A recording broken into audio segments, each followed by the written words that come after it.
आज का हमारा विषय है द्वैध शासन प्रणाली, डायरकी। बच्चों, हम लोग भारतीय शासन अधिनियम 1919 का अध्ययन कर रहे हैं। इसके अंतर्गत आप इस अधिनियम के महत्वपूर्ण लक्षणों का अध्ययन कर चुके हैं। तो 1919 का जो अधिनियम है उसके द्वारा प्रशासन के विषयों और आय की मदों को दो केंद्रीय और प्रांतीय वर्गों में बांटा गया। प्रांतीय विषयों के संबंध में प्रशासन के द्वैध शासन व्यवस्था अपनाई गई। जो मॉन्टेग्यू चेम्सफोर्ड रिपोर्ट थी उसमें कहा गया था कि भारतीय जनता के अशिक्षित होने की वजह से और जो मतदाता है उनमें भी एक्सपीरियंस की कमी होने के कारण निर्वाचित व्यवस्थापिका सभा सभी विषयों के संबंध में अपना उत्तरदायित्व नहीं निभा सकेगी। इसलिए द्वैध शासन के रूप में प्रांतीय जनता को कुछ ही विषयों के संबंध में उत्तरदायित्व प्रदान किया गया। आपको पूर्व में बता दिया था बच्चों कि जो विभाजन हुआ दो श्रेणियों में हुआ था प्रांतीय विषयों का, रक्षित और हस्तांतरित विषय। तो जो फर्स्ट वर्ल्ड वॉर थी उसके बाद से ही भारत की जनता उत्तरदायी शासन की स्थापना की मांग करने लगी थी और यह मांग समय के साथ जोर पकड़ती गई। 20 अगस्त 1917 की घोषणा में भारतीयों को धीरे धीरे उत्तरदायित्व देने की बात कही गई और जॉइंट रिपोर्ट में कहा गया कि प्रांत ही वह क्षेत्र है जहां उत्तरदायी सरकार की प्राप्ति के लिए प्राथमिक प्रयोग किए जाएंगे।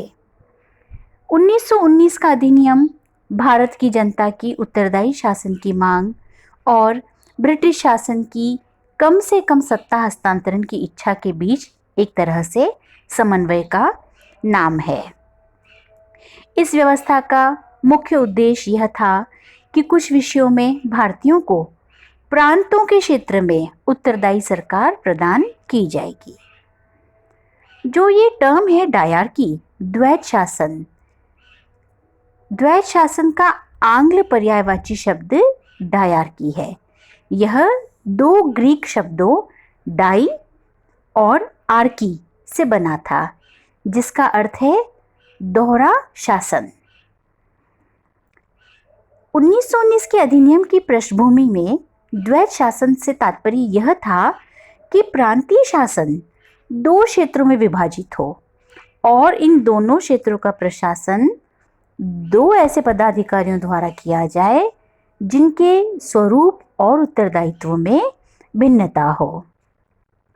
तो इस तरह से यह जो अधिनियम था प्रांतों के क्षेत्र में द्वैध शासन की स्थापना करता है और प्रांतीय विषयों को रक्षित विषय और हस्तांतरित विषय में विभाजित किया गया था। 1 अप्रैल 1921 से भारत के 8 प्रांतों में द्वैध शासन लागू किया गया। कौन कौन से प्रांत थे वे? बंगाल, मद्रास, बंबई, बिहार, संयुक्त प्रांत, मध्य प्रांत और पंजाब। 1932 में उत्तर पश्चिमी सीमा प्रांत में इसे लागू किया गया। 16 साल तक वहां यह प्रयोग चला। विरोध का भी सामना करना पड़ा इस प्रणाली को। मध्य प्रांत और बंगाल में भी विरोध हुआ और इसमें कुछ अंतर्निहित दोष भी थे। फिर इसके पश्चात 1935 का जो अधिनियम था जिसको हम बाद में सविस्तार हम उसका अध्ययन भी करेंगे क्योंकि 1919 के एक्ट के बाद 1935 का एक्ट आपको डिटेल में पढ़ना होगा। तो 1935 का जो एक्ट था उसके द्वारा द्वैध शासन को समाप्त कर प्रांतों में पूर्ण उत्तरदायी शासन की स्थापना की गई। तो द्वैध शासन के अंतर्गत कुछ हमने जिक्र किया कि कुछ कमियां थी और कूपलैंड जो ब्रिटिश लेखक थे उन्होंने द्वैध शासन की असफलता का उत्तरदायित्व कांग्रेस और उसके ही एक अंग स्वराज्य दल पर डालते हुए लिखा कि स्वराज्य दल की जो अड़ंगा नीति थी उसके कारण गतिरोध उत्पन्न हो रहा था और ये प्रयोग असफल रहा। लेकिन कूपलैंड और जो अन्य ब्रिटिश लेखक थे, उनकी जो बात उन्होंने कही वह पूर्णतः सत्य नहीं है। अधिकांश रूप से कहा जाए तो बात सत्य नहीं है। वास्तव में देखा जाए तो द्वैत शासन की योजना ही सैद्धांतिक रूप में और व्यवहारिक रूप से उसमें कुछ कमियां थी। योजना में कुछ दोष थे और कुछ परिस्थितियां भी ऐसी थी कि यह योजना जो थी वह सफलतापूर्वक कार्य नहीं कर सकी, क्योंकि एक ही प्रांत की शासन व्यवस्था को दो भिन्न और अलग अलग प्रकृति की शक्तियों के अधीन कर देने से शासन में बाधा उत्पन्न होना स्वाभाविक था। तो शासन जो है उसमें एक आंगिक एकता होती है और इसके विभिन्न अंग पारस्परिक सहयोग के आधार पर कार्य करते हैं। लेकिन जो द्वैत शासन की योजना थी वह इस मूल विचार के ही विरुद्ध थी। और कुछ देखा जाए तो विषयों का जो विभाजन था वह भी अतार्किक और अव्यावहारिक था। उन्होंने जो विभाजन किया था उसमें हस्तांतरित विषयों के लिए उत्तरदायी मंत्रियों को किसी भी एक विभाग का पूर्ण नियंत्रण नहीं दिया गया था। वस्तुतः विषयों का विभाजन इस प्रकार था कि उत्तरदायी मंत्रियों के हाथ में कम से कम शक्ति रहे और वे रक्षित क्षेत्र के सहयोग पर निर्भर बने रहे। लेकिन व्यवहार में परिषद के सदस्यों और मंत्रियों में आवश्यक सहयोग का अभाव था। जो अन्य कारण है द्वैत शासन की जो असफलता रही है, जो योजना थी उसमें जो दोष हैं, उनमें हम एक और इम्पॉर्टेंट बात करेंगे गवर्नर की स्वेच्छाचारी शक्तियों की। हस्तांतरित क्षेत्र में उत्तरदायी शासन की सफलता के लिए जरूरी था कि गवर्नर इस क्षेत्र में केवल एक वैधानिक प्रधान रहे। लेकिन 1919 के अधिनियम द्वारा उसे मंत्रियों को नियंत्रित करने और मंत्रियों के प्रस्तावों को अस्वीकार करने की शक्ति प्रदान की गई। यदि वह यह समझता कि इन प्रस्तावों को स्वीकार करने के परिणाम विनाशकारी हो सकते हैं। व्यवहार में गवर्नरों द्वारा विशेष परिस्थितियों के लिए प्रदान की गई इन शक्तियों के आधार पर मंत्रियों के कार्यों में बहुत ज़्यादा हस्तक्षेप प्रारंभ कर दिया गया। तो गवर्नर की जो शक्तियां थी उनका जो स्वेच्छाचारी स्वरूप था वह भी एक उत्तरदायी कारण रहा। जो नेक्स्ट कारण जो हम बात करेंगे जिसकी वह है हस्तांतरित क्षेत्र के लिए पृथक वित्त व्यवस्था नहीं थी। प्रांतीय जो शासन था उसको रक्षित और हस्तांतरित दो क्षेत्रों में बांट तो दिया, लेकिन पृथक पृथक वित्त की व्यवस्था नहीं की गई।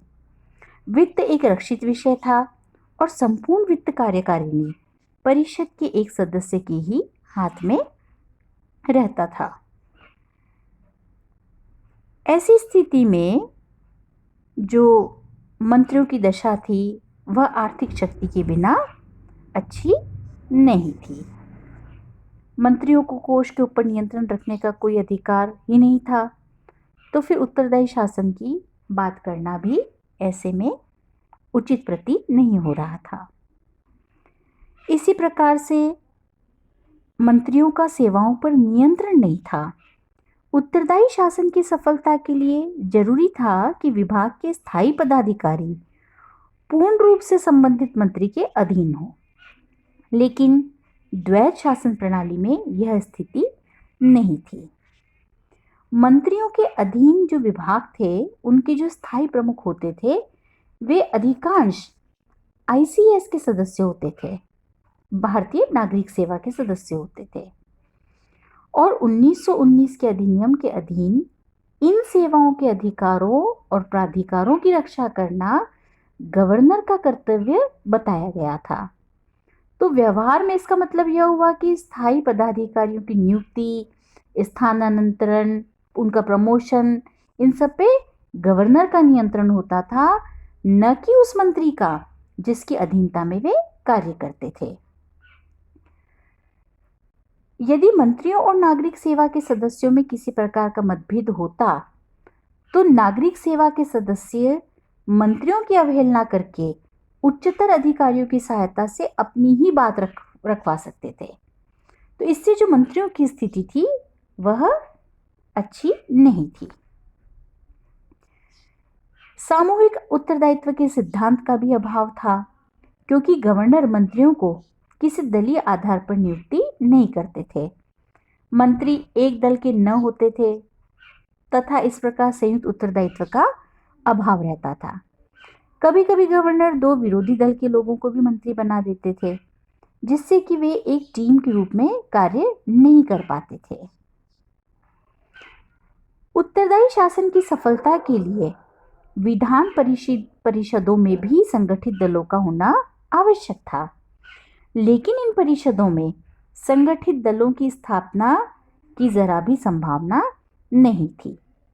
प्रांतों में जो विधान परिषदें बनाई गई उनका ढांचा बहुत दोषपूर्ण था।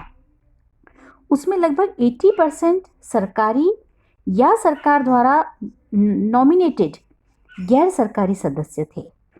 जो निर्वाचित सदस्य थे वे भी विशेष हितों के ही प्रतिनिधि थे और उनमें से भी ज़्यादातर सरकार को खुश करने में लगे रहते थे। विधान परिषदों का यह जो संगठन था यह दोषपूर्ण था और इसमें मंत्रियों की अपेक्षा गवर्नर को ही अधिक प्रभावशाली जो स्थान था वह प्राप्त था। और जो मंत्री थे वो अपनी एग्जिस्टेंस के लिए गवर्नर पर डिपेंडेंट रहते थे। तो ये तो कुछ मूल रूप से ही जो द्वैध शासन प्रणाली की जो योजना थी, मूल रूप से उसमें कुछ ही कमियां दिखाई दी। इसके साथ कुछ बाह्य परिस्थितियों का भी उत्तरदायी माना गया कि जब यह योजना बनाई गई, तैयार हुई, तो उस समय इस योजना के लिए जो एक एनवायरनमेंट था, पॉलिटिकल एनवायरनमेंट था, वो भी ठीक नहीं था। जलियांवाला बाग हत्याकांड, खिलाफत आंदोलन और जो कठोर दमनपूर्ण नीतियां थी ब्रिटिशर्स की, उसके कारण भारतीयों के मन में ब्रिटिशर्स के प्रति जो गहरा असंतोष था और ब्रिटेन और जो उनके सुधार जो थे उसके प्रति भारत की जनता में एक उदासीनता व्याप्त थी। मतलब उन्हें नहीं लगता था कि द्वैध शासन जो है वह सफल रहेगा या योजना अच्छी हो सकती है। इसी तरह से उस समय आर्थिक दुर्दशा भी थी। 1920 में बारिश नहीं अच्छी हुई, फसलें ठीक नहीं हुई, बाज़ारों में मंदी आ गई। तो जो भारतीय थे उनकी स्थिति आर्थिक दृष्टि से भी अच्छी नहीं थी। द्वैध शासन की असफलता के लिए बहुत कुछ सीमा तक कांग्रेस और लीग के असहयोगात्मक रुख की भी चर्चा की जाती है। द्वैध शासन के 16 वर्षों में कांग्रेस और लीग की दृष्टि प्रशासकीय सुधारों पर नहीं, बल्कि देश की स्वतंत्रता और देश के विभिन्न वर्गों के पारस्परिक संघर्ष में अपनी स्थिति को सुदृढ़ करने में लगी हुई थी। नौकरशाही का जो दृष्टिकोण था वह भी चिंताजनक था। उन्होंने सुधार की भावना से कार्य नहीं किए। वे अपनी शक्ति को कम करने और लोकप्रिय मंत्रियों के प्रति वफादारी को कम नहीं करना चाहते थे। ब्रिटिश सरकार का दृष्टिकोण जो था उसकी भी स्थिति कुछ बदली हुई थी। जब तक मॉन्टेग्यू ब्रिटिश सरकार में भारत मंत्री के पद पर रहे, सुधारों की तरफ ब्रिटिश शासन का दृष्टिकोण ठीक था। लेकिन इंग्लैंड में अनुदार दल की सरकार बन जाने पर जब इस पद पर अनुदार दल के सदस्य आ गए तो इन सुधारों की तरफ ब्रिटिश सरकार का दृष्टिकोण ही बदल गया। भारत सरकार ने विधानमंडल की इच्छाओं की अवहेलना करनी शुरू कर दी और इन्हीं कारणों से सर तेज बहादुर सप्रू, C.Y. चिंतामणि, पंडित जगत नारायण ने मंत्री पद से त्यागपत्र दे दिया। तो कुल मिलाकर यदि देखा जाए तो द्वैध शासन की असफलता का कारण न केवल इस योजना के आंतरिक दोष थे, बल्कि कुछ बाहरी परिस्थितियां भी इसके लिए जिम्मेदार थी और इन सब के लिए मुख्य रूप से ब्रिटिश सरकार को जिम्मेदार माना गया। लेकिन यह बात में कोई संदेह नहीं है, यह इस बात से कदापि इनकार नहीं किया जा सकता कि 1919 का जो अधिनियम है वह भारत के भविष्य के संवैधानिक विकास में सहायक रहा। इस अधिनियम के द्वारा पहली बार भारतीयों को बड़े पैमाने पर मताधिकार प्रदान किया गया, जिसके कारण भारतीयों में राजनीतिक जागृति उत्पन्न हुई, सार्वजनिक जीवन में उनकी रुचि उत्पन्न हुई। अधिनियम ने महिलाओं को मताधिकार देने की बात प्रांतीय सरकारों पर छोड़ दी थी और व्यवहार में लगभग सभी प्रांतों में पुरुषों के साथ साथ महिलाओं को भी मत देने का अधिकार दिया गया। पहली बार परिषदों में संसदीय वातावरण का जन्म हुआ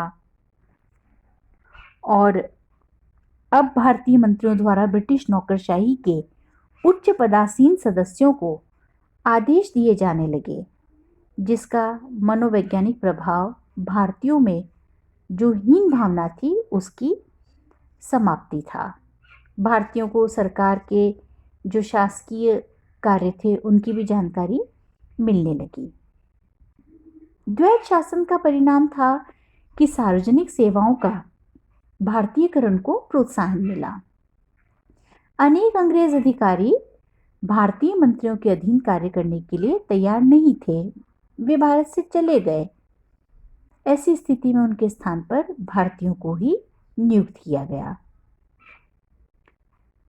भारतीय राजनीतिज्ञों ने परिषदों में प्रवेश किया, इससे उन्हें सरकार की समस्याओं को समझने और शासन का अनुभव प्राप्त करने का अवसर मिला। प्रांतीय क्षेत्र में कार्य करने वाले भारतीय मंत्रियों ने विभिन्न क्षेत्रों में सुधार करने और सामाजिक कुरीतियां दूर करने की दिशा में भी महत्वपूर्ण प्रयास किए। उदाहरण के तौर पे मद्रास की जस्टिस पार्टी ने दक्षिण भारत के मंदिरों के संबंध में सुधार किए और पंजाब की यूनियनिस्ट पार्टी ने शिक्षा के विस्तार और किसानों की दशा में सुधार के लिए महत्वपूर्ण कदम उठाए। इसी तरह मद्रास और बंबई में अनिवार्य प्राथमिक शिक्षा और औद्योगिकरण की व्यवस्था की गई। तो 1919 का जो अधिनियम है वह भारत के संवैधानिक विकास की दिशा में एक महत्वपूर्ण कदम था।